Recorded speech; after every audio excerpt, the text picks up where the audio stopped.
Bismillahirrahmanirrahim. Alhamdulillah nahmaduhu wa nasta'inuhu wa nasta'dihi wa nastaghfiruh. Wa na'udzu billahi min shururi anfusina wa min sayyiati a'malina. Man yahdihillahu fala mudilla lahu wa man yudlil fala hadiya lahu. Asyhadu an la ilaha illallah wahdahu la syarika lahu wa anna sayyidana Muhammadan 'abduhu wa rasuluh. Allahumma salli wa sallim wa barik ala sayyidina Muhammadin wa ali sayyidina Muhammad. Ini rahimakumullah. Dunia yang kita tempati ini adalah tempat perjuangan. Dunia di zaman akhir ini hampir bisa dikatakan seperti lapangan sepak bola. Di tengah-tengah lapangan sepak bola hanya ada dua. Hanya ada pemain dan ada bolanya. Yang tidak berjuang, yang tidak mau bergerak, yang tidak sadar akan kewajiban-kewajibannya, maka dia akan merupakan bola yang ditendang ke kanan ke kiri. Pemainnya banyak, syaitan juga main, hawa nafsu kita main, kaum yang mendewakan akal main, kaum yang mensuperiorkan ilmu pengetahuan di atas segala-galanya main, subversi asing juga main. Kita harus berjuang melawan kesemuanya itu, melawan kebatilan-kebatilan yang dibawa oleh mereka semua. Sebab kita dengan takdir Allah masih merupakan sisa kebaikan yang hidup di tengah-tengah dunia yang penuh kedurjanaan ini. Sisa manusia-manusia yang masih memegang kebenaran mutlak walaupun belum mengamalkannya secara mutlak.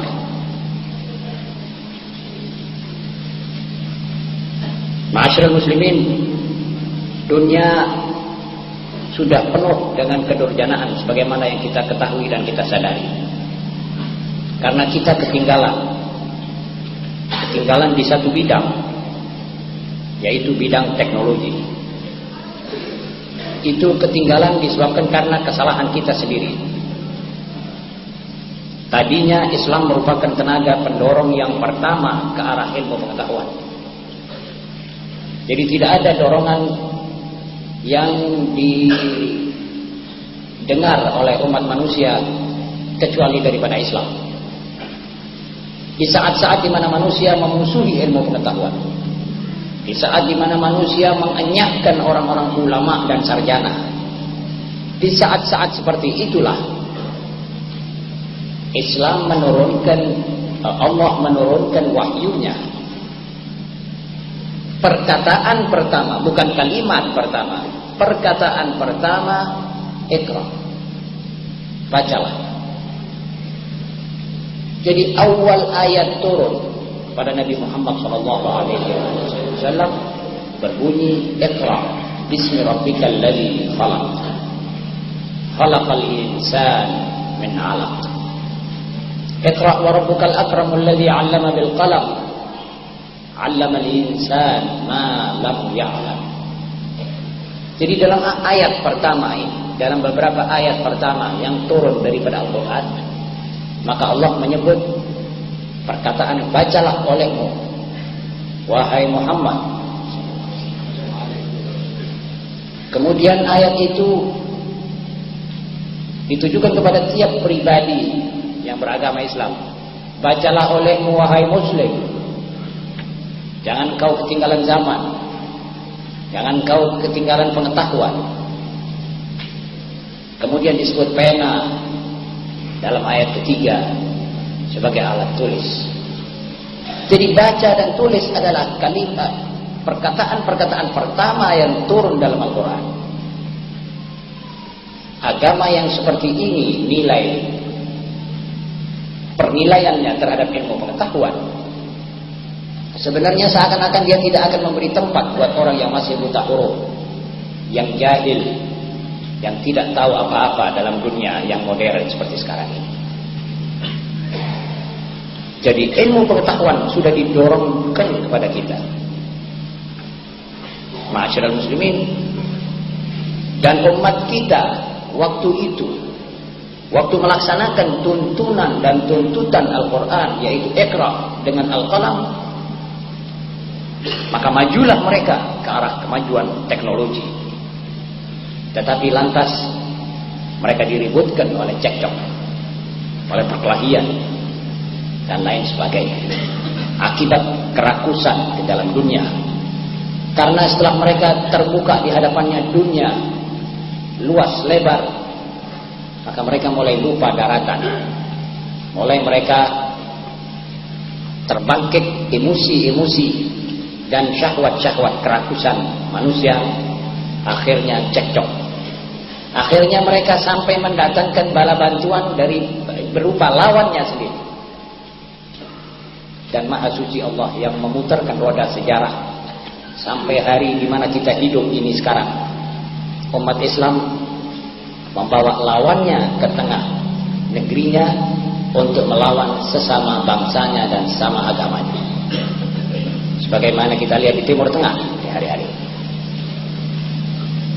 At-tarikh yu'idu nafsah. Sejarah mengulangi dirinya. Akibat Islam ditinggalkan, maka sampai begini parahlah umat Islam mengalami perpecahan. Satu nasi, satu suku, satu bangsa merupakan 22 negara dalam satu bangsa. Ini parah, ma'asyiral muslimin. Jadi dari zaman itu, waktu kita masih maju, kemudian lengah, kita dikejar oleh lawan. Dan setelah lawan mengejar kita, maka terjadilah kenyataan-kenyataan dalam sejarah sebagai berikut. Negeri-negeri umat Islam dijajah dari masyrik sampai maghrib. Umat Islam diadu domba dalam masyarakat mereka sendiri. Sistem pendidikan mereka kuasai. Di Mesir tahun 1882, menteri P dan D, PDK-nya adalah Mr. Dunlop, seorang Inggris. Yang keempat, kesempatan untuk bersaing secara fair tidak diberikan kepada kita. Dan terjadilah dunia sampai dewasa ini. Walaupun mestinya umat yang demikian ini sudah hancur sama sekali, tetapi rupanya Allah masih merahmati umat Muhammad SAW. Allah tidak meninggalkan umat Muhammad sallallahu alaihi wasallam terlantar. Dibukakanlah kepada mereka segala kesempatan untuk bangun kembali. Kekayaannya dilimpah ruahkan. Negara-negaranya dibebaskan kembali dari jajahan. Letak negaranya tetap strategis dan bagus. Namun sayang dan 1000 kali sayang, kesempatan itu tidak dipergunakan oleh kita umat Islam. Kita masih asyik cekcok, masih hasut-hasutan, masih membiarkan emosi main semaunya. Tidak lantas ingat kepada Allah, kepada ajarannya. Tidak lantas ingat kepada Nabi kita Muhammad SAW dan kepada sunnatnya. Kita masih tertarik oleh filsafat lawan yang menjajah kita. Jadi filsafat kita ini filsafat lawan. Ada yang mengambil filsafat sosialisme, itu filsafat Yahudi. Ada yang mengambil filsafat nasionalisme, itu bukan dari Islam. Tertarik kita kepada pakaian lawan yang menjajah kita. Tertarik kita kepada kebudayaan lawan yang menjajah kita, pada adat dan kebiasaan mereka. Hasilnya ya ini yang kita alami dewasa ini. Sebab umat yang tidak dibiarkan oleh Allah untuk ngemis-ngemis dari ideologi orang lain, dari filsafat orang lain, artinya sudah dicukupi, sudah dilengkapi.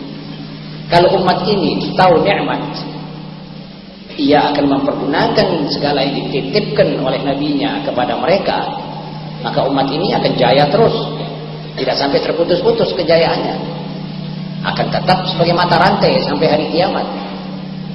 Tetapi karena kita lupa, karena kita tidak lagi berperasaan bertanggung jawab kepada Allah, maka mundurlah kita semua ini. Jangan lupa, dalam satu perlombaan, kalau ada satu yang kurang kenceng saja jalannya, sudah kesalip. Apalagi berhenti sama sekali. Untuk mengejar lagi berat. Ma'asyiral muslimin. Dan sekarang dunia sudah merupakan dua blok. Kita di tengah-tengah dunia ini merupakan blok yang tidak berdaya apa-apa. Tetapi roh kita masih utuh. Ya, ini yang disinyalir oleh Abu Ali Hasan Nadawi dalam kata-katanya, alamul mu'asir tawazza' fi jabhatayn, jabhah tamliku min al-wasaili wal adawat ma yadhhabu bil albab, ومن الأسباب المعدات ما يصعد بها إلى الفضاء أو يهبط إلى قعر الماء. Jadi dunia kita ini merupakan dua blok. Blok yang memiliki segala fasilitas peralatan yang mengagumkan pikiran umat manusia, yang mempesonakan semua orang, termasuk kaum muslimin pada umumnya. Di antara alat-alat mereka ada yang dapat menyampaikan mereka ke ruang angkasa, atau yang membawa mereka menyelam ke dasar laut yang dalam. Lain dari alat ini yang saya sebut ini, banyak lagi. Telekomunikasi, TV, dan semua yang dibawa oleh barat mempesonakan. Cuma itu kemajuan bendawi. Kemajuan bendawi yang tidak ada sangkut pautnya dengan roh. Karenanya An-Nadawi berkata, namun blok ini miskin rohaninya. Memang betul. Roh mereka itu sumber-sumber rohani sudah kering. Menghadapi Bible-nya Paulus sudah tidak lagi ampuh untuk dijadikan pegangan buat agama. Berpegangan kepada mazhabnya Marxis sudah tidak bisa lagi mengamankan suatu masyarakat dan menstabilkan rohaninya. Walaupun pembagian makan seperti rata seperti orang di penjara itu bisa dilakukan, tetapi kesenangan rohani, kebebasan itu tidak dipertanggungjawabkan dan tidak bisa dirasakan oleh umat manusia. Sayyidina Ali berkata, kebenaran itu enggan menjadikan kekerasan sebagai sekutunya. Sebab apa? Sebab kebenaran itu gamblang, semua akan menerima. Tidak mungkin dia memerlukan kekerasan untuk orang menerima kebenaran, tidak mungkin. Tetapi kebatilan yang selalu memerlukan kekerasan. Jadi semuanya sudah tidak bisa digunakan. Tapi mereka terhibur dengan kemajuan yang pesat yang mereka capai. Sebentar lagi dikatakan satelit sudah hampir sampai kepada bintang Mars, kepada Optimus, kepada macam-macam. Itu mereka terhibur, di situ terpesona. Tetapi setelah itu mereka kembali dalam masyarakat sumpah. Sampai masyarakat agamanya tidak bisa dipertanggungjawabkan. Baru-baru ini saya baca dalam majalah bahwa salah satu pastor membaptis satu non. Non itu artinya sister yang akan dimasukkan ke bidang biarawati yang keluar dari biarawati untuk menjadi pastor perempuan. Sesudah dibaptis, itu perempuan namanya Eileen. Pastornya bernama Paul Moore. Dia menyatakan bahwa saya, kata ini yang dibaptis, saya adalah seorang yang biasa melakukan homoseksual. Saya mempunyai kebiasaan berhubungan sejenis.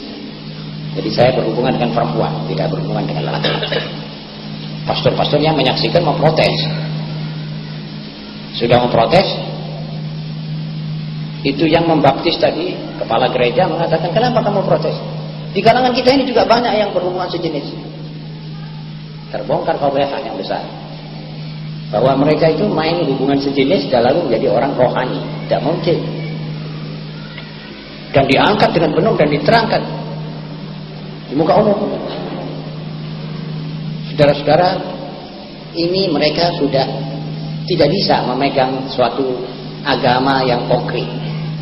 Mestinya mereka itu kalau tidak sombong, tidak congkak, kembali kepada Islam. Dan ini, kata orang Jawa, mau sawurungo. Mau kemana mereka itu? Kembali nanti, seperti mana saya katakan, ke gerdu listrik Nabi Muhammad SAW. So, baterai komunis itu sudah baterainya sudah habis. Seperti lampu pijer di tangan itu sudah baterainya sudah merah, sudah tidak bisa dipakai. Sosialis demikian juga.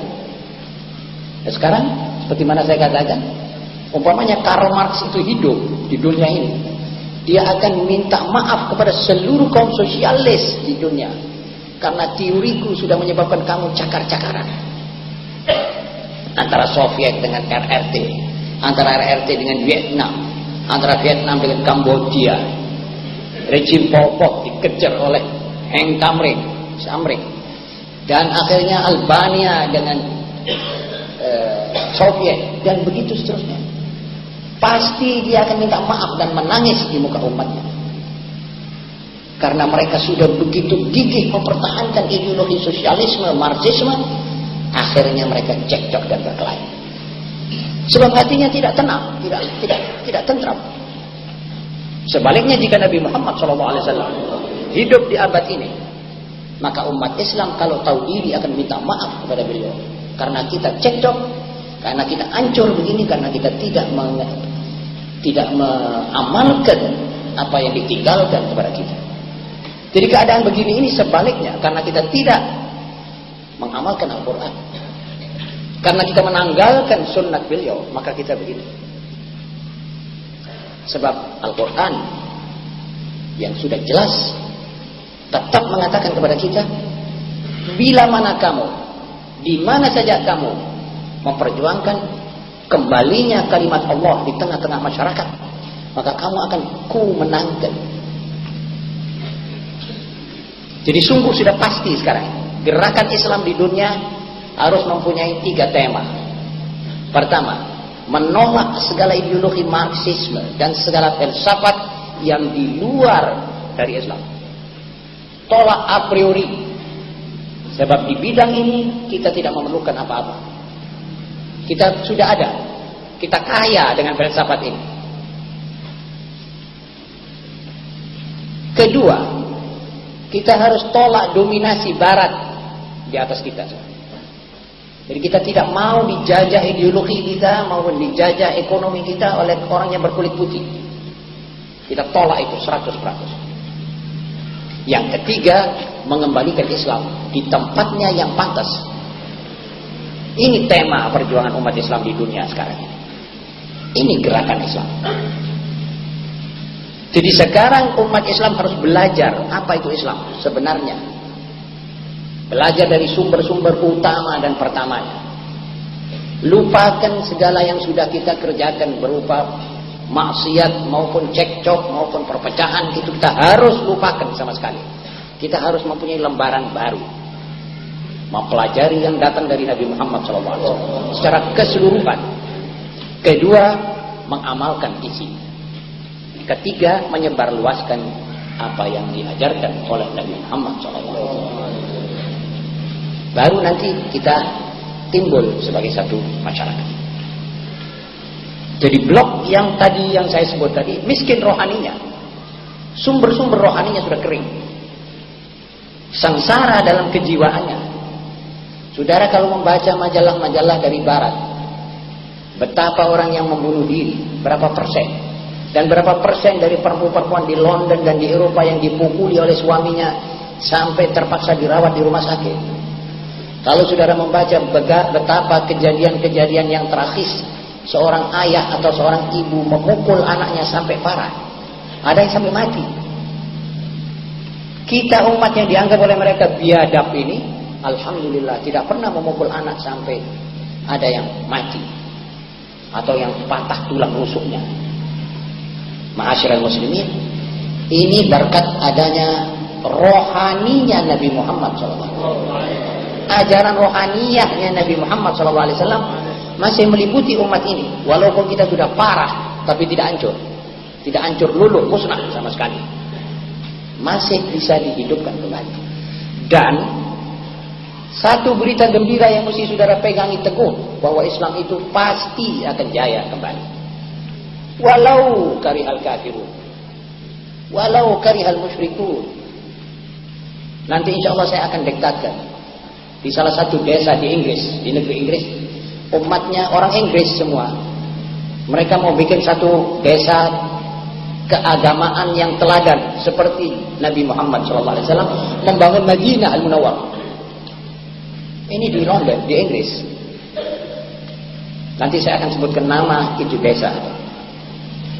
Jadi umat sekarang ini sudah kepingin mencoba itu negara yang betul-betul teladan dalam dinaungi oleh keagamaan seperti negara Madinah Al-Munawwarah ala sahibiha afdhalus salati wassalam. Sudah mau dicoba oleh orang-orang Eropa. Apakah cocok? Apakah pantas kalau umat Muhammad SAW mencecerkan agamanya begini rupa? Saudara-saudara, bedanya antara kita dengan Yahudi adalah kita mengatakan sami'na wa ata'na, Yahudi mengatakan sami'na wa asayna. Tetapi rupanya kita sekarang ini sami'na di mulut wa asayna dalam perbuatan.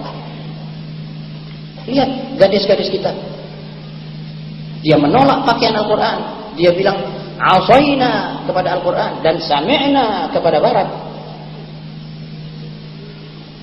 Lihat kita sekarang pada hari libur, kita pakai hari Ahad, hari orang pergi gereja, sami'na kepada Barat, wa asayna kepada Jumat.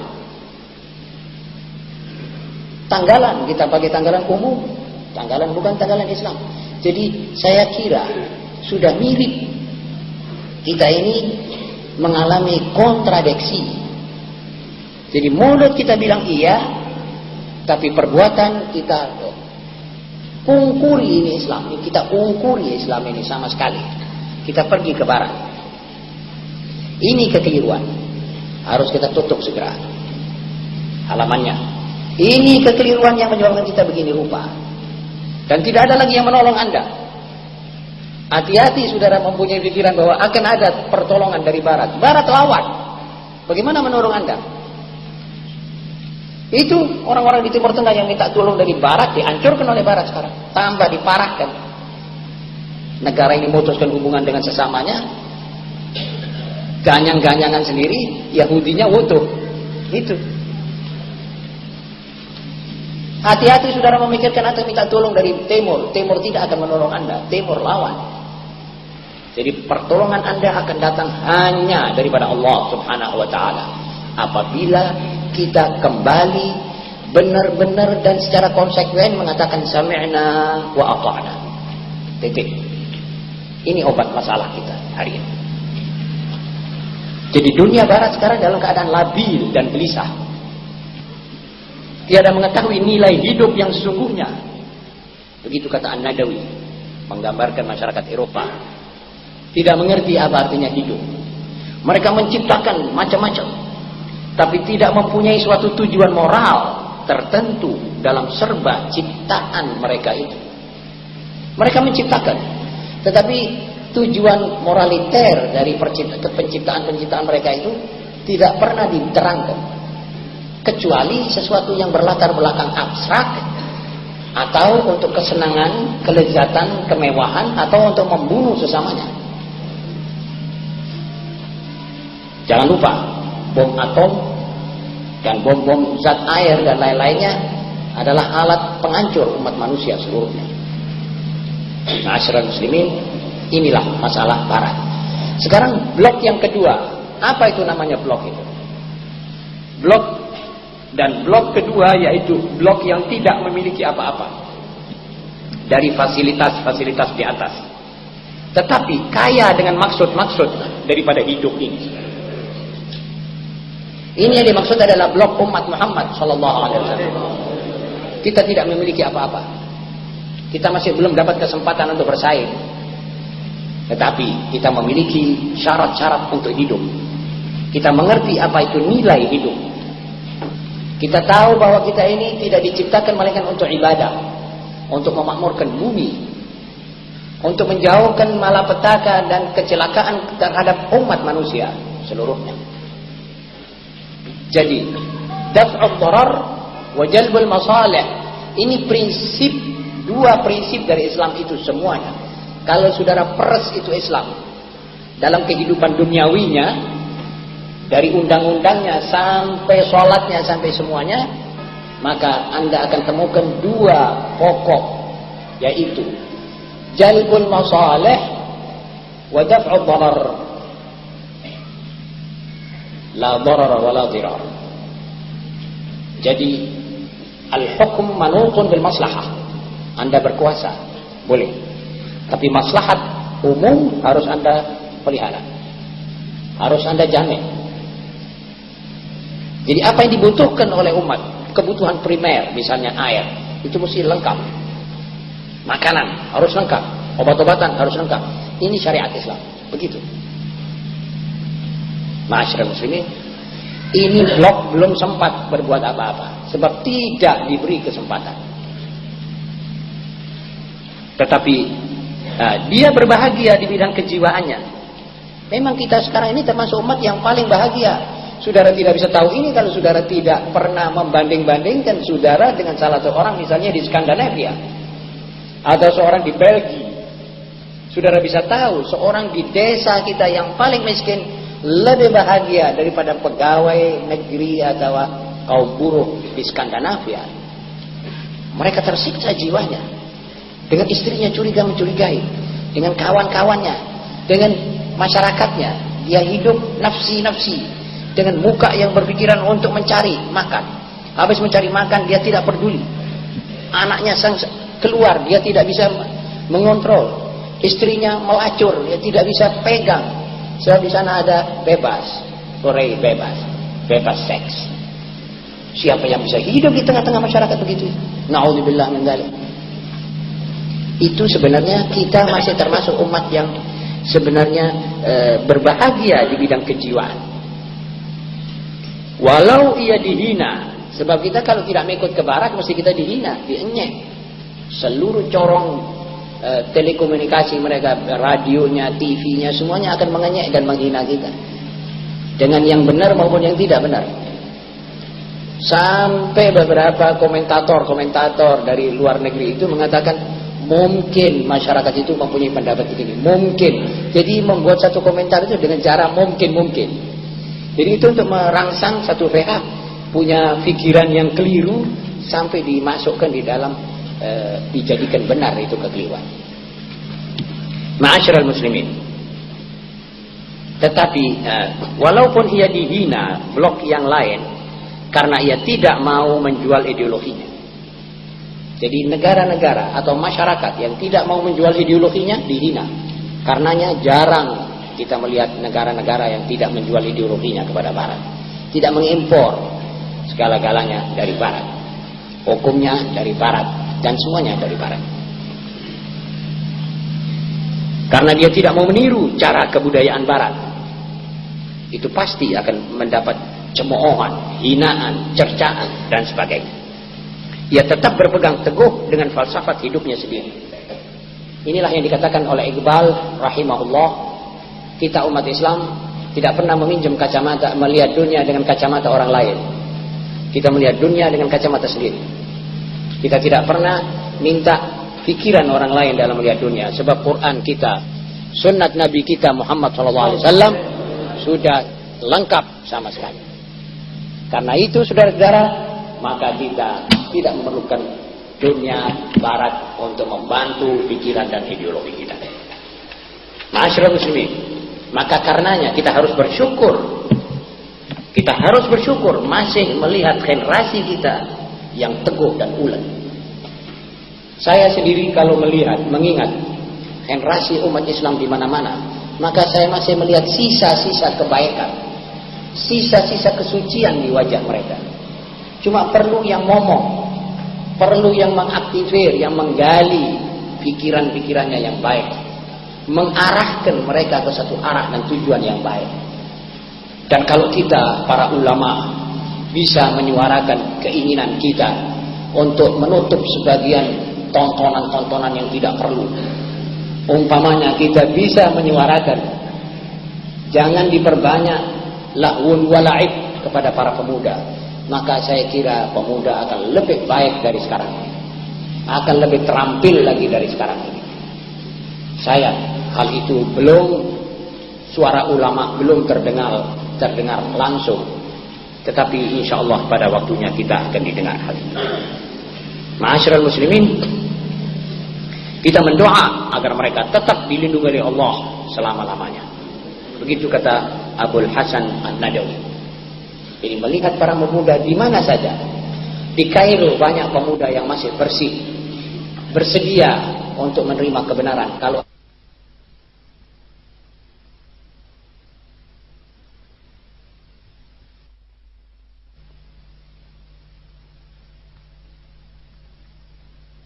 hanya semuanya model barat, jadi mereka akan menuju ke arah barat terus. Kalau ada orang yang memimpin mereka dengan cara baru, sistem pendidikan baru yang betul-betul cocok, maka insya Allah Ta'ala pemuda itu akan menjadi pemuda baik. Dan kalau pemuda Islam baik di Indonesia, maka pemerintah akan lebih senang, pemerintah akan lebih kokoh, sebab pemudanya sudah sehat, pemuda mayoritasnya ini genah. Mestinya demikian keadaan. Ma'asyiral muslimin, hal ini yang kedua, kita berpindah kepada peribahasa dalam Al-Quran dan hadis. Al-Quran itu ada ayat-ayat yang terbaca dan merupakan semacam peribahasa yang sudah tidak bisa disangkal lagi. Itu digunakan sebagai satu dalil untuk suatu masalah yang sama on the verb-nya. Itu kita baca sekarang ayat Qul hal yastawil ladina ya'lamun wal ladina la ya'lamun. Katakanlah ya Muhammad, samakah mereka yang berpengetahuan dengan mereka yang tidak berpengetahuan? Sudah jelas jawabannya tidak. Umat yang berpengetahuan dengan umat yang tidak berpengetahuan sudah lain segala-galanya. Kalau umat Islam ini berpengetahuan, maka sudah cukup hebat ini umat. Salah satu majalah namanya Le Monde di Perancis mengatakan bahwa umat Islam ini sebetulnya kekurangannya cuma satu. Dan ini saudara-saudara satu suara yang paling mukhlis, kalau boleh dikatakan ada ikhlas di Eropa. Yang paling jujur dikeluarkan cuma ini toh. Dan umat Islam ini semuanya sudah lengkap. Keuangannya di tangan mereka cukup. Umpamanya mereka menarik giro dan simpanan mereka di bank-bank Amerika dan Eropa, maka banyak bank akan bangkrut dan tutup. Minyaknya cukup, bensinnya. Umpamanya mereka menyetop, maka Amerika dan Eropa waktu dingin kedinginan, tidak ada mesin-mesin digerakkan untuk pemanas, listrik tutup. Jadi umat Islam ini kuat, cuma satu kata dia, yang belum mereka ini. Belum mencapai teknologi. Kalau umat Islam sudah megang teknologi seperti di Jepang dan di Amerika, sudah mereka menguasai dunia seluruhnya. Sebab ada ideologi, ada teknologi. Mereka ada teknologi, tidak ada ideologi. Roknya kering. Jelas saudara-saudara? Ini berkata satu orang barat. Pada satu waktu saya akan dekatkan itu supaya saudara mencatat ini kata-kata sejarah. Dan Islam itu sekarang sudah mulai dikenal di Eropa, lebih daripada kita di sini. Salah satu dokter spesialis chirurg itu ahli operasi tulang, spesialis tulang. Dia mensinyalir bahwa umat Islam paling sedikit terkena penyakit-penyakit tulang yang kronis. Lalu dia riset, dia cari bahwa orang Barat begitu. Ini kelebihan mereka daripada kita. Kita ini tidak telaten mencari. Dokter kalau sudah spesialis sudah, pasiennya saja yang banyak sudah. Yang bangsa 45.000 satu kali, 3.500 satu kali datang itu terus nguras duit saja. Dia orang tidak ada tempo buat riset, buat baca. Kalau orang sana masih ada. Diriset oleh dia. Apa sebab ini umat kok paling sedikit kena penyakit tulang? Encok-encok yang kronis atau apa? Rupanya dia akhirnya menemukan satu titik hakikat bahwa karena sholat mereka inilah yang menyebabkan mereka jarang terkena penyakit-penyakit tulang yang kronis. Akhirnya kata dia, sekarang sholat saya jadikan satu resep. Kalau ada orang-orang barat yang sudah mulai tulangnya dia bilang sholat. Saudara-saudara, ini Eropa. Ini sudah sampai ke situ, saudara. Kenapa kita tidak mengerti fadhail sholat? Kita tentu tidak sholat karena supaya tulang kita tidak kena encok, sudah jelas. Kalau kita sholat begitu tidak sah sholat kita. Kita sholat saja, tidak usah tolak-toleh. Pokoknya nanti saudara akan mendapatkan kebaikan dan kesehatan lebih daripada yang saudara bayangkan. Saudara percaya pada Nabi Muhammad SAW apa tidak? Kalau percaya sudah pegang orang ini. Nanti itu dunia yang membongkar rahasianya sholatmu. Anda mungkin tidak riset ke situ. Ada lagi yang lebih aneh lagi. Satu pabrik odol di Amerika mengeluarkan satu jenis odol, dikatakan ini odol menjamin keutuhan gigi dan selamatnya gigi daripada lubang-lubang yang. Tapi dia bilang ini odol terbuat daripada dahan-dahannya pokok. Suatu ungkapan pula kepada siwak yang disunatkan oleh Nabi Muhammad SAW. Secara langsung maupun tidak langsung. Inilah saya turunkan ayat. Hal yastawil ladzina ya'lamun wal ladzina la ya'lamun. Apa podo wong sing ngerti karo wong sing ndak ngerti? Dari mananya bisa disamakan? Karena kita tidak tahu, karena ya sudah kalau kita tidak tahu misalnya, namun kita menggunakan siwak untuk ittiba' Nabi Muhammad SAW, sudah terjamin hal-hal yang dimaksudkan tadi, asal diikuti secara kontinu. Kita didik anak-anak kita yang umur 7 tahun, 5 tahun sudah mulai siwakan. Nanti kita lihat bagaimana kesehatan gigi. Sekarang sudah mulai ada odol istimewa dari dahan-dahannya tanaman. Ini siwak dari dahan. Tanamannya al-arak. Ini udul arak. Dan ini pokoknya tertimbul di Sohra, di gurun pasir. Mungkin sana ada dahan-dahan lain. Pokok ini dari dahan-dahannya. Hal yastawil ladzina ya'lamun wal ladzina la ya'lamun. Jadi kalau kita menghadapi Eropa dengan orang-orang Asia seperti kita tanya saja, hal yastawil ladzina la ya'lamun wal ladzina la ya'lamun? Apa sama mereka dengan kita? Sudah jelas tidak mungkin sama. Karena apa? Karena pengetahuan mereka lebih. Jadi kita harus menambah pengetahuan. Jadi ingat ya, saudara-saudara, selama saudara hidup ingat, umat Islam kekurangan cuma bisa mencapai teknologi. Tok. Yang lain sudah lengkap.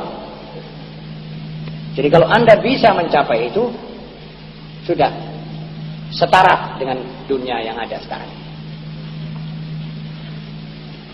Kemudian di surat Al-Jum'ah ayat 5, kamazalil himar yahmilu asfar. Ini merupakan suatu pepatah. Kalau ada orang yang alim tapi tidak mengamalkan ilmunya, orang yang ditibani Quran seperti orang ketiban daru, tapi tidak diamalkan Al-Quran, apalagi diamalkan, dipelajari juga tidak, maka orang akan berkata, kamasalil himar yahmilu asfara.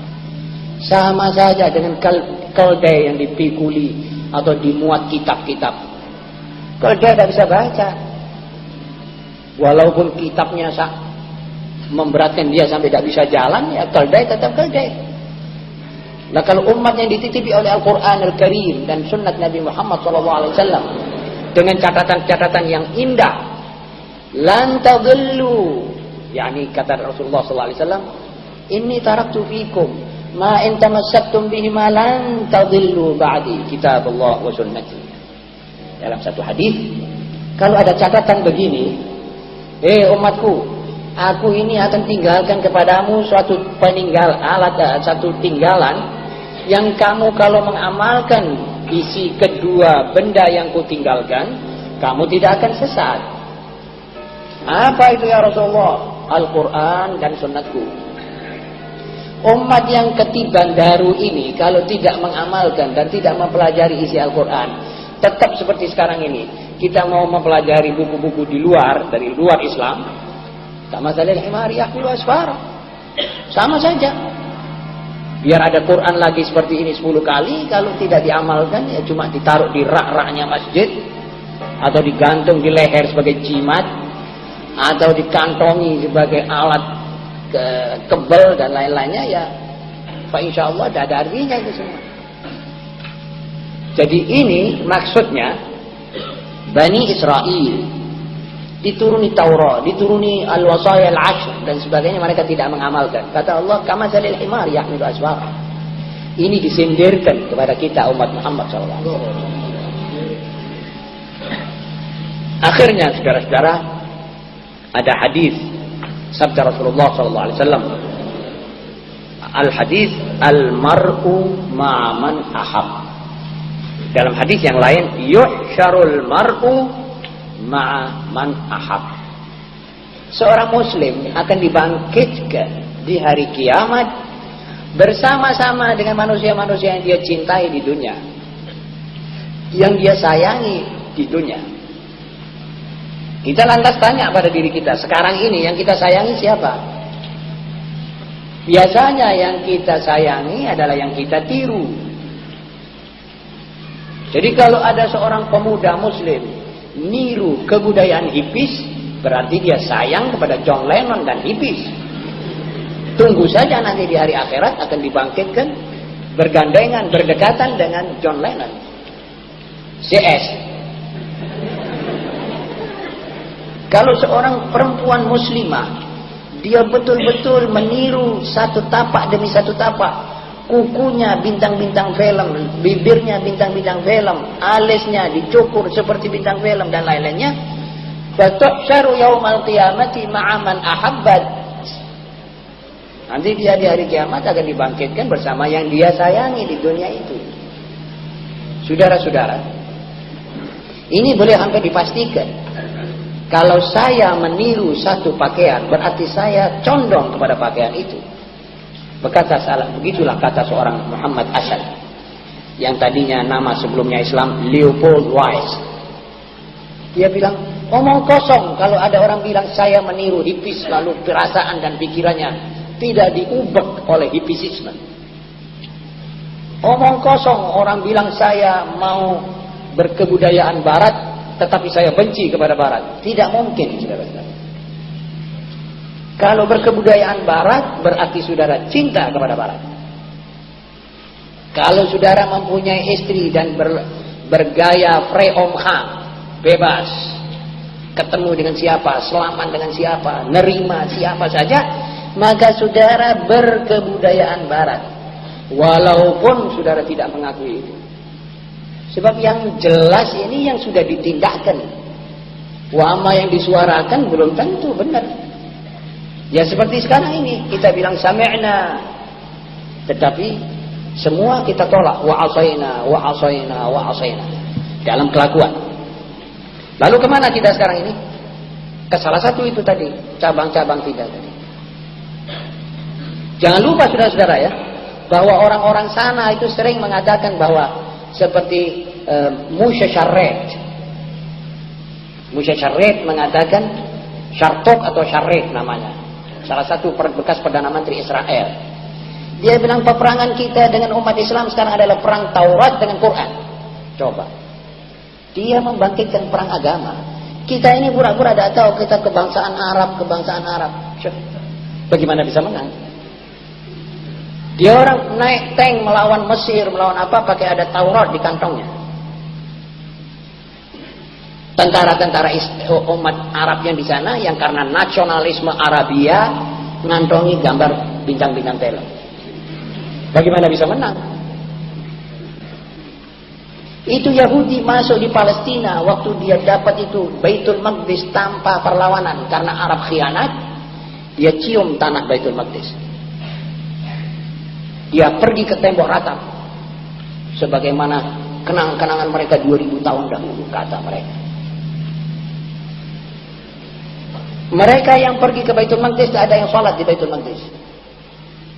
Karena Allah melihat sedikit orang yang sholat di Baitul Maqdis, yang menghargai Baitul Maqdis sebagai haltenya Nabi Muhammad pergi ke Mi'raj, tempat istirahat pertama di waktu Isra. Maka Baitul Maqdis diserahkan kepada lawannya. Ayo, rebutan mana? Bibitono mana perjuangan? Ini saudara-saudara perlu kita jadikan ibrah. Ibrah, apa artinya ibrah itu? Satu pelajaran. Dan jangan bosan saudara mendengar masalah-masalah seperti ini. Sebab ini alif bataknya saudara hidup. Bukan dengan VG saja. Itu VG tidak bisa laku kalau saudara tidak ngerti ini. Bagaimana kita akan menerapkan VG? Kalau Bani Israel sudah di atas kita. Itu Jumat sudah tidak boleh di Baitul Maqdis. Stop. Dan berapa masjid-masjid di Cordoba apa dijadikan bar, dijadikan apa? Jadi karena semua kita ini harus mengerti juga perjuangan. Saudara-saudara yang terhormat, almar'u ma'a man ahab. Semua orang di dunia akan dibangkitkan bersama dengan yang mereka cintai. Kalau saudara cinta kepada Nabi Muhammad SAW, kalau saudara-saudara sering mengucapkan salawat dan salam kepada junjungan kita Nabi Muhammad SAW, siang dan malam, pagi dan petang, maka saudara akan dibangkitkan di bawah bendera beliau di hari kiamat. Insya Allah. Bukankah beliau berkata, ana khatibuhum idza wafadu. Aku nanti yang merupakan jubir, juru bicaranya kamu sekalian, wahai umatku, di hadapan Allah. Apabila kamu nanti di mahsyar, aku nanti menjadi jubirmu. Saudara-saudara, bukan itu saja, malah beliau berkata, wa ana mubasyiruhum idza ya'isu. Aku nanti akan memberita-gembirakan kalian, wahai umatku, di hari kiamat, apabila kalian sudah merasa putus asa dari lamanya di mahsyar. Ada yang 400 tahun, ada yang 500 tahun, ada yang sudah tenggelam dengan keringat, sudah tidak berdaya. Ya Allah, lepaskan kita dari majelis ini, dari mahsyar ini. Walaupun engkau akan bawa kami ke jahanam, sudah masuk ke neraka, sudah jangan di sini terus.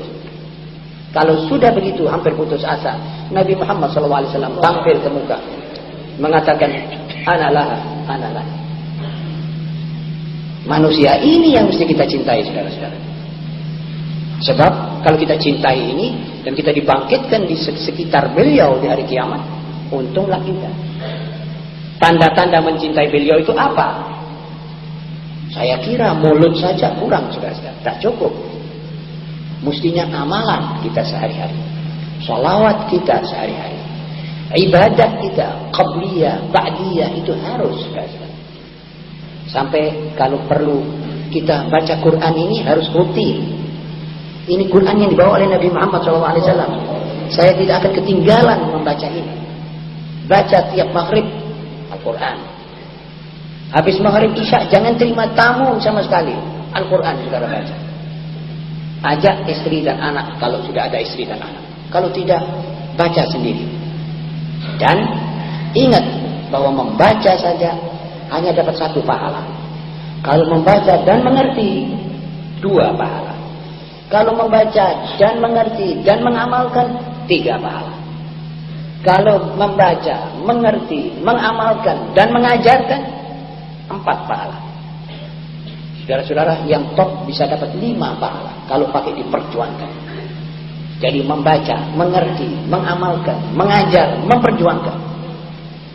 Dan terus saudara capai tingkat yang paling tinggi. Baca Al-Quran dan jangan tinggal Al-Quran. Baca wirid-wiridan yang dibaca oleh Nabi Muhammad SAW. Ada orang yang tidak tahu, dia bilang ini wirid bid'ah. Jangan kesusu, saudara-saudara. Wirid itu ada yang semuanya lafaz-lafaz Nabi Muhammad SAW. Seperti wirid yang ada di dalam wirid Al-Habib Abdullah Al-Haddad, sahib al-ratib. Allahumma inni asbahtu ushiduka wa ushidu hamalata arshika wa malaikataka wa jami'a khalqika annaka antallah. La ilaha illa ant wahdak la syarika lak wa anna Muhammadan abduka wa rasuluh. Ini hadis. A'udzu bikalimatillahi tammat min syarri ma khalaq. Hadis. Bismillahilladzi la yadurru ma'asmihi syai'un fil ardi wa la fis sama' wa huwa samiul 'alim. Hadis. Semua itu ada hadisnya. Dan Nabi yang membaca ini 3 kali di waktu pagi, 3 kali di waktu petang, kadang-kadang Itu semuanya ada hadis-hadisnya. Itu baca.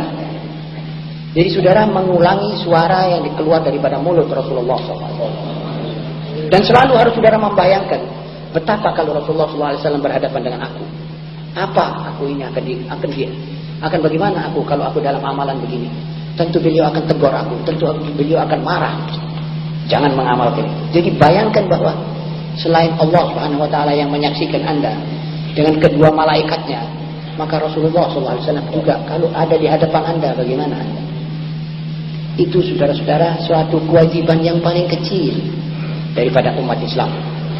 Sebelum kewajiban-kewajiban yang besar-besar sampai pada mempersabungkan nyawa, mempertahankan kebenaran mutlak itu tadi. Jadi kita saudara-saudara harus mengerti kewajiban-kewajiban kita terhadap Allah, terhadap Nabi Muhammad SAW, terhadap diri sendiri, terhadap masyarakat, terhadap keluarga. Ini kita tidak akan lepas dari kewajiban. Karenanya tontonan-tontonan harus saudara kurangi melihat. Gambusan, titaran dan nyanyian harus saudara cukupkan sekecil-kecil mungkin, bahkan tolak. Ada mazhab yang mengatakan semua nyanyian itu haram dengan hadis-hadis. Sebab itu mengajar saudara tidak serius. Walaupun Barat mengatakan ya itu untuk melemaskan hati dan menahan supaya otot-otot hati tidak kencang. Itu semuanya itu teori-teorinya syaitan. Tidak bisa kita buku sebagai, tidak pegangi sebagaimana kita pegangi wahyu Allah Subhanahu Wa Taala. Jadi kita pakai saja suara azan sebagai satu nyanyian atau satu suara yang mempesonakan hati, menghusyukkan. Suara orang membaca Quran dan suara-suara yang asli, orisinil. Suara ayam jago, suara perkutut, suara itu yang membawa saudara ada hubungan kepada Allah. Lihat ini mulut satu makhluk yang berbunyi dengan suara merdu begini dan isinya zikrullah. Itu yang kita mesti sayangi. Mudah-mudahan kita semua saudara-saudara termasuk manusia yang mendapat rahmat Allah, dan mudah-mudahan kita semua mendapat taufik dan kesukaan untuk mengamalkan apa yang diturunkan oleh Allah Subhanahu Wa Taala dan yang dijadikan kewajiban atas kita semua dan beban.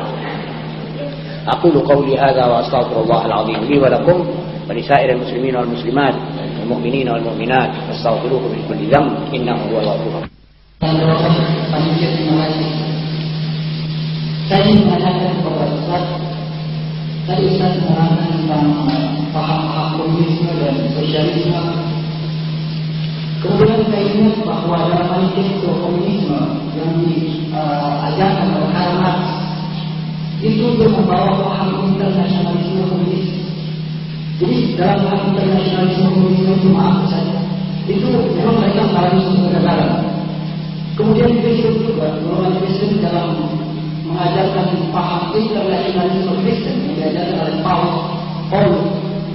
Itu mereka diantaranya memakai kali untuk memaksakan paham internasionalisme yaitu satu dunia, yaitu dunia Kristen di bawah naungan gereja dengan panji-panji Kristen. Yang sekarang saya tanyakan, maaf sebelum saya tanyakan, Soekarno muncul pada Soekarno dengan pidato pada satu Juni kalau saya tidak salah tahun 50 atau 59 tentang Pancasila. Itu dia mengatakan bahwa kami tidak mengajarkan Anda untuk tidak mencintai bangsa. Jadi tetapi kami hanya mengajarkan, saya hanya mengajarkan satu solidaritas di antara bangsa-bangsa. Bagaimana dengan ajaran dari Rasulullah SAW? Apakah Nabi Muhammad menginginkan dunia yang bersatu di bawah panduan Islam, ataukah suatu solidaritas antar bangsa? Yaitu apakah dalam Islam juga ada? Apakah dalam Islam itu juga kita diajarkan untuk punya paham nasionalisme yang sempit, ataukah kita hanya diajarkan untuk memperjuangkan suatu dunia Islam yang satu di bawah panduan Nabi Muhammad SAW? Terima kasih. Saya juga merasa senang mendengar pertanyaan Saudara Husin. Yang pertama, saya ingin menjawab bahwa memang internasionalisme ala komunis gagal, sebab tidak berdasar dan tidak mempunyai landasan ideal. Landasannya adalah landasan material, landasan perut dan isi perut. Landasannya yang kedua, landasan permusuhan. Karena itu gagallah ajaan Karl Marx dalam manifesto Partai Kom, yaitu solidaritas internasional. Jadi apa yang diserukan oleh Karl Marx, wahai proletar seluruh dunia bersatulah, gagal. Sebab dasarnya adalah dasar supaya kalian memusuhi majikan. Dasarnya dasar Klassenstreit, perkelahian antara kelas buruh dengan kelas majikan. Diharuskan adanya perkelahian, karenanya gagal. Juga yang dimaksud dari solidaritas internasional salibisme, juga dasarnya ahqad, dendam khusumat yang hitam, karenanya tidak mentas untuk diteruskan. Walaupun diadakan hampir 13 kali perang salib setelah Paus Sixtus mengeluarkan bulla untuk menyerbu dunia Islam, namun itu tidak bertahan, tidak mempunyai daya tahan yang lama. Kalau kita sekarang kembali mengingat apa yang diajarkan oleh Nabi Muhammad SAW, maka sebenarnya ajakan internasionalisme yang waras berdasarkan takwa Allah, berdasarkan persamarataan yang mutlak, tiada hakim melainkan Allah. Jadi Anda tidak menghukum aku tidak menghukum Anda. Allah yang menghukum kita. Persaudaraan yang atas dasar almar'u ma'aman ahab, dan seterusnya. Selain itu, setelah dipraktekkan oleh Nabi Muhammad SAW, bahwa sebenarnya internasionalisme itu berada di Madinah, sudah ada. Sebab di situ adalah bangsa-bangsa kulit hitam seperti Bilal ibn Rabah, yang tadinya tidak pernah menikmati dihargai orang. Di situ pula Salman Al-Farisi, kulit kuning seperti Cina dan Parsi dan Tatar. Di situ pula Suhaib Ar-Rumi, orang yang kulit putih, matanya biru, orang dari Eropa, dari Rum, masuk Islam. Dan di situ pula manusia-manusia Arab kulit sawo matang. Itu merupakan satu saudara yang lebih akrab daripada persaudaraan sekandung. Itu sudah satu simbol bahwa Islam mengajak kepada internasionalisme yang berlandaskan Allah, tauhidullah wa tauhidun nas. Jadi di dalam kemasyarakatan ini dasar kita mengesahkan Allah dan mempersatukan umat manusia. Inilah yang akan awet. Dan hari ini internasionalisme Islam berjalan sudah 1350 tahun, hampir 99 tahun. Jadi hampir 1400 tahun tanpa kurang sedikit pun. Cuma kita kurang aktif mengamalkan. Orang haji sekarang ini itu internasionalisme Islam. Dan coba saudara, insya Allah Ta'ala ditakdirkan oleh Allah pergi ke haji, lihat perasaan solidaritas antara seorang muslim dengan seorang muslim di tanah suci. Lihat bagaimana orang sama orang bantu-membantu. Sebagaimana yang saya pernah ceritakan, seorang dari Mali yang perempuan tinggi, bawa anak 2-3 dibawa tawaf. Akhirnya ada satu orang muslim melihat ini, orang kesian dibawa anak dengan keringatnya yang meleleh. Dia bilang, mari kasih saya satu anak, saya pegang. Kita ketemu di mimbar, dikasihkan. Mana ada perempuan percaya pada orang mengambil anaknya? Itu orang tidak dikenal sama sekali, kecuali di tempat haram, di tempat suci itu, di tempat yang dibesarkan oleh Allah Subhanahu Wa Taala. Dan semua orang yang masuk situ merasa aman dan lega. Itu sebenarnya satu contoh dari internasionalisme Islam. Jadi Islam membenarkan adanya syu'ub, mengakui adanya bangsa dan suku-suku bangsa. Tetapi dia tidak membenarkan adanya paham kebangsaan yang chauvinis, yang membawa kita kalau bukan bangsaku masa buduo, saya tidak menghukum, saya tidak mengurus. Seperti sekarang yang terjadi. Karena yang terkena adalah di Pakistan, kita tidak bisa berbuat apa-apa, bukan bangsa kita, padahal seagama. Padahal ajaran Nabi Muhammad SAW, tiap sejengkal dari tanahnya umat Islam yang dikeroyok oleh lawan kita wajib membebaskan tanah itu dan mengembalikan kepada umat Islam. Tidak peduli itu sebangsa atau tidak. Tapi peraturan-peraturan yang dibawa oleh Barat menjadikan orang satu sama lain tidak berdaya berbuat menolong saudaranya. Ini yang lebih mirip kepada chauvinis. Tapi Islam, insya Allah, saudara Hussein yang bertanya, yang terhormat, insya Allah Islam tidak sampai mempunyai sesuatu yang mengecewakan umat manusia. Bahkan umat manusia sekarang sudah mulai menitik beratkan bahwa nasionalisme ala yang dikenal dari Barat ini sudah akan mengubur tiap nation, tiap bangsa pada negerinya, di dalam negerinya sendiri. Tidak bisa saling menghubungi dengan cara yang kena, yang tepat. Begitu kata Krishna Menon, salah seorang tokoh politik India yang besar di PBB. Dia katakan ini paham nasionalisme sekarang sudah mesti dirubah. Sudah tidak cocok dengan zaman.